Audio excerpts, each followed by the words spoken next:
2021, Indonesia digemparkan oleh isu penangkapan babi ngepet yang belakangan diketahui ini adalah akal-akalan seorang ustadz yang ingin populer dan banyak pengikut. Masih di tahun yang sama, seorang pasutri nekat mencongkel mata anaknya demi sebuah ritual pesugihan. Alasannya sederhana, yang satu ingin populer dan banyak pengikut, dan yang satu lagi ingin cepat kaya dalam waktu yang sangat cepat. Tentu hal ini bukan hal yang baru yang pernah terjadi di Indonesia. Kasus-kasus sebelumnya juga pernah terjadi, misalnya pada tahun 2019, seorang mayat ditemukan dalam kondisi membusuk yang belakangan diketahui motif pembunuhannya adalah untuk ritual pesugihan. Di tahun 2020, dua makam di TPU Karangbahagia dibongkar dan jasadnya dicuri yang diduga itu dilakukan untuk ritual pesugihan. Yang menjadi menarik di kasus ini adalah di tengah gempuran arus investasi seperti kripto, bitcoin, dan lain-lain yang nilainya kian hari makin tinggi, ternyata sebagian masyarakat Indonesia masih percaya bahwa babi ngepet pun bisa membuat orang menjadi kaya. Lantas, apa sebenarnya yang membuat masyarakat Indonesia masih percaya terhadap hal-hal yang seperti ini di tengah era gempuran arus investasi yang makin hari nilainya semakin tinggi? Peneliti sastra dan budayawan Fakultas Ilmu Budaya Universitas Indonesia Dr. Sunuwasono mengatakan bahwa memang saat ini masih ada orang-orang yang percaya bahwa ritual pesugihan itu mampu membuat orang kaya dalam waktu yang sangat cepat. Beliau juga mengatakan bahwa cerita-cerita ritual pesugihan ini masih hidup di dalam benak masyarakat, sehingga kepercayaan ritual pesugihan ini nanti dimanfaatkan oleh orang-orang untuk mengelabui dan menipu orang-orang yang sedang berada dalam kesulitan ekonomi. Sebenarnya, pola pikir masyarakat dinilai sebagai salah satu sebab hal-hal magis ini masih menimbulkan kehebohan di kalangan masyarakat. Proses perubahan masyarakat tradisional menuju masyarakat modern tampaknya belum berubah seutuhnya. Obsesi yang terlalu tinggi menyebabkan apapun bisa dihalalkan dan didapatkan secara cepat. Itulah mengapa masyarakat Indonesia atau sebagian masyarakat Indonesia masih percaya terhadap hal-hal mistis seperti ini. Bagaimana menurut Anda?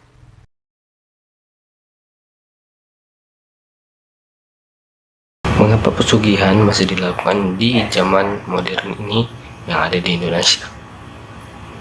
Pada dasarnya, banyak orang yang melakukan pesugihan itu untuk meraih kekayaan dalam waktu singkat. Di Indonesia, ada beraneka ragam pesugihan, namun yang sering dilakukan ialah pesugihan berupa ingin cepat kaya.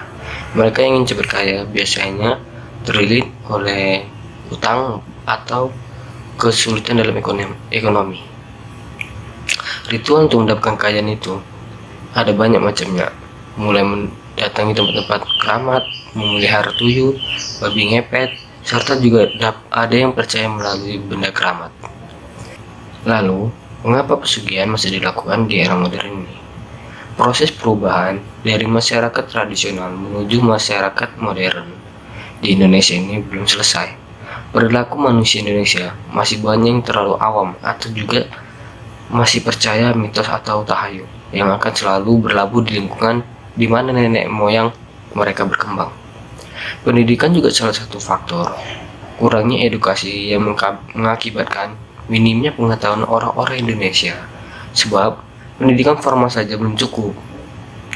Selanjutnya, hilangnya kepercayaan dan pengendalian diri. Orang yang cenderung percaya pada tanda-tanda mistik dan mulai melakukan ritual pesugihan, ia akan banyak menyalahkan dirinya akibat nasib buruk, misalnya terlilit utang sebagai upaya mengubah nasib mereka adalah melakukan pesugihan guna cepat menjadi kaya. Orang Indonesia juga cenderung mudah dibohongi, sehingga begitu saja percaya mitos jika dianggap sesuai dengan harapan. Mengapa? Karena selalu mengedepankan perasaannya itu terasa benar atau menganggap mitos itu benar ketimbang berlogika, lebih percaya intuisi dibandingkan analisis, sehingga menghindari repot berpikir. Manusia juga cenderung lebih percaya keterangan orang yang dikenal saat menyaring informasi sehingga meyakini sebagai kebenaran, lebih memilih ide yang menarik dan mudah dipahami ketimbang yang sulit, dan terus mengulang-mengulang dalam pikiran hal yang awalnya tidak percaya sampai akhirnya membenarkannya. Padahal, dalam pesugihan pihak manusialah yang selalu dirugikan. Kekayaan didapatkan tidak akan berlangsung lama jika tidak memenuhi tumbal setiap tahunnya. Apabila sang pelaku pesugihan telah meninggal, dunia hasil kekayaan dari hasil pesugihan juga akan lenyap. Kesimpulannya, orang-orang Indonesia yang masih percaya pesugihan adalah orang-orang yang putus asa dan ingin cepat kaya, sehingga mereka melakukan ritual-ritual pesugihan guna menjadi kaya. Faktor ekonomi adalah salah satu faktor utama orang-orang melakukan pesugihan.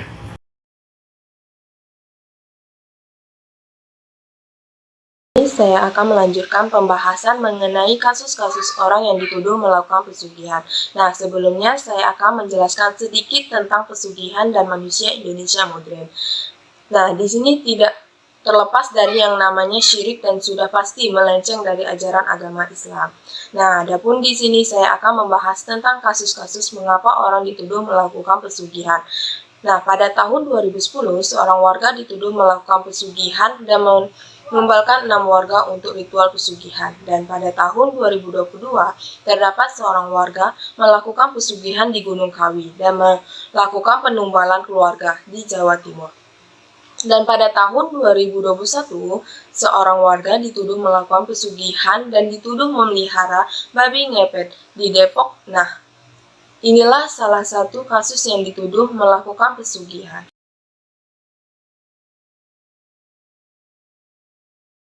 Bercerita tentang pesugihan tentu tak asing di kalangan masyarakat khususnya Indonesia. Menurut Guru Besar Universitas Negeri Semarang, Profesor Dr. Wasino M. Hum, pesugihan merupakan konsep gejala baru yang muncul pada akhir abad ke-19 dan awal abad ke-20 di Indonesia. Kecemburuan sosial dan ketimpangan yang terjadi di masyarakat juga menjadikan salah satu latar belakang munculnya praktik pesugihan di Indonesia. Apakah munculnya kapitalisme barat pada abad ke-17 yang ditandai dengan kemunculannya VOC ikut melatar belakangi munculnya pesugihan di Indonesia? Melakukan praktik pesugihan tak semudah yang kita bayangkan. Pelaku pesugihan biasanya melakukan perjanjian dengan makhluk gaib. Pada saat melakukan praktik pesugihan, pelaku pesugihan harus mempersembahkan tumbal kepada makhluk gaib sebagai pengganti dari kekayaan yang diperolehnya.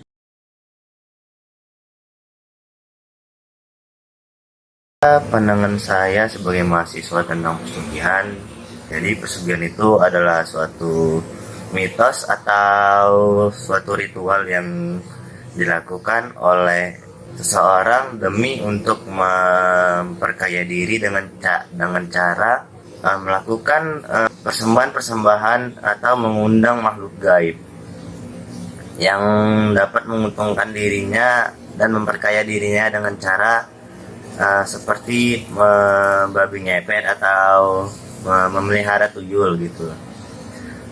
Jadi pandangan saya tentang pesugihan ini di era sekarang ini kita bisa ketahui bahwasanya pesugihan itu mulai muncul pada abad sekitaran abad 19 atau 20. Jadi ketika itu masyarakat ingin banyak memperkaya dirinya dengan cara cepat atau instan gitu dengan cara pesugihan tersebut.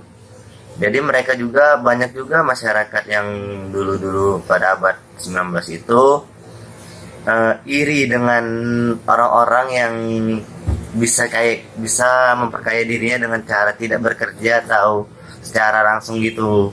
Tiba-tiba ada kaya aja. Namun di era sekarang ini mungkin sedikit kita mendengar tentang peristiwa pesugihan tersebut. Sebab di era sekarang ini kayaknya udah gak zaman lagi pesugihan tersebut.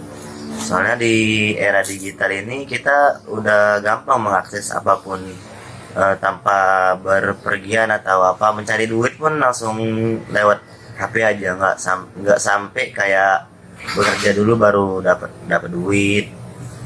Ini sekarang di kerja lewat HP aja udah bisa ngantar barang, mesen, jual barang, tinggal diantar oleh jasa online gitu. Kalau dibilang bagaimana caranya kita melepas pesugihan itu dari diri kita, yaitu pertama satu, percaya dengan Tuhan aja, yaitu Sang Pencipta yang telah memberi semua semuanya segalanya di dunia ini. Tanpa dia kita nggak bisa apa-apa. Kalau kita percaya dengan dia, mungkin kita berada di jalan yang benar, nggak ngikut-ngikut persugihan tersebut. Jadi teman-teman, mungkin itu pandangan saya tentang persugihan. Dari sudut pandang saya mungkin seperti itu, dan mungkin ada tambahan dari pandangan masyarakat tentang persugihan tersebut. Teman, di sini saya bersama dengan Pak Ustadz Rahman Hidayat SAG. Jadi saya ingin bertanya dengan Pak Ustadz. Pak Ustadz, bagaimana pandangan Bapak tentang persugihan di Indonesia ini, Pak Ustadz? Baik, pesugihan itu ada dua pemahaman. Pesugihan dalam arti beraliran hitam dan pesugihan dalam arti aliran putih. Jika kita lihat dalam konteks aliran hitam, maka sesungguhnya inilah yang sangat tidak dibenarkan menurut aturan agama manapun. Juga dalam tradisi budaya kehidupan sosial masyarakat sehari-hari, hal ini juga sangat tidak dibenarkan. Konteks pemahaman aliran pesugihan hitam ini adalah yang paling fatal adalah mengorbankan seseorang, mengorbankan manusia untuk memperoleh keuntungan, kemudian dari hasil pengorbanan tersebut mendapatkan pundi-pundi kekayaan. Yang kedua, ini yang terakhir adalah konsep pesugihan aliran putih. Inilah yang dibenarkan menurut agama apapun, juga dalam tradisi budaya sosial kehidupan sehari-hari juga dibolehkan, dibenarkan. Dalam aturan agama itu ada konsep sedekah, bahasa kerennya donasi. Donasi sedekah inilah sejujurnya adalah konsep bagaimana seseorang itu bisa menjadi kaya raya. Dalam Islam namanya amal jariah yang dituangkan dalam bentuk sedekah, wakaf, kemudian infak. Nah, seperti itu dia. Nah, kalau dalam konteks pemahaman nasionalis, sosial budayanya adalah kita sebut donasi, atau kita memberikan uang atau harta simpanan yang kita miliki kemudian kita sumbangkan kepada seseorang atau individu ataupun ke dalam suatu bentuk yayasan dan lembaga. Ini ada konsep pesugihan aliran putih atau aliran agama yang sangat dibenarkan dan sangat dianjurkan oleh agama dan tradisi budaya apapun, bahkan tidak melanggar etika budaya dan apapun. Mungkin ini yang dapat saya sampaikan dan saya sudahi. Assalamualaikum warahmatullahi wabarakatuh. Waalaikumsalam warahmatullahi wabarakatuh. Terima kasih, Pak Ustadz.